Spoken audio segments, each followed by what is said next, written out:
just be asking you, giving you situations. All you need is confidence and honesty. Okay, nakita mo si crush. Paano mo gagamitin ang best body part mo para mapansin ka? Paano? In 3, 2, 1, action! Dapat may position na forward na. Hindi mo, from head to toe. From head to toe. Alam mo, kung ako yung babae, babatukan na lang kita. Nawisip eh. Wala, yun na yun. Tala na. Ayoko yan, ayoko. Okay. Okay. Who is next? Jack. Okay. Continuation. Kunwari kami yung crush mo. Give us your best pickup line. Pick-up lines. Are you a dictionary? Hindi. Bakit? Because you add meaning to my life.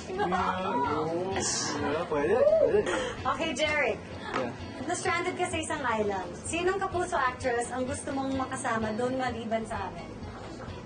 Wala eh, kayong dalawa talagang gusto mo. Sumagets ulit. Ikaw nga, gusto mo nang gumesting dito ulit. Siguro, Kylie. In fairness, Pwede. Bakit? Ang hot niya eh. Oo, super hot. Actually, kung ako rin lalaki, gusto ko rin si Kylie. At si Solen. Ano ba? Hindi, actually, ayoko yung tanong kay Jeric eh. Ito na lang. Gawin mo yung parehong ginawa nila. Okay? Sir, kung meron kang nakitang crush mo, anong favorite body part mo, sa sarili mo, ang gagawin mo para Sa kanya. pakita mo sa kanya. Oo. Sinabi na Your namin yan, Derek. emotions. Gagawin ko? Ay, Okay. ay, may host po sa likod niyo. Sa pobre.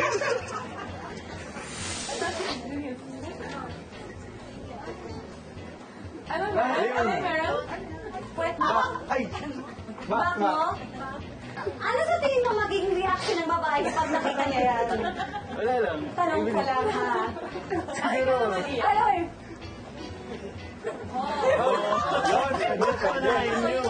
diba? Okay, ito. Pick up line. sige. Nakakabang na kami ni Abel. Bakit? Medyo may favoritism na. Underdog eh. Okay. Kutsara ba? Isas na lang. Hindi, bakit? Kasi, padating ka pa lang, nakapanganga na ako eh. What? He wants to put me in his mouth?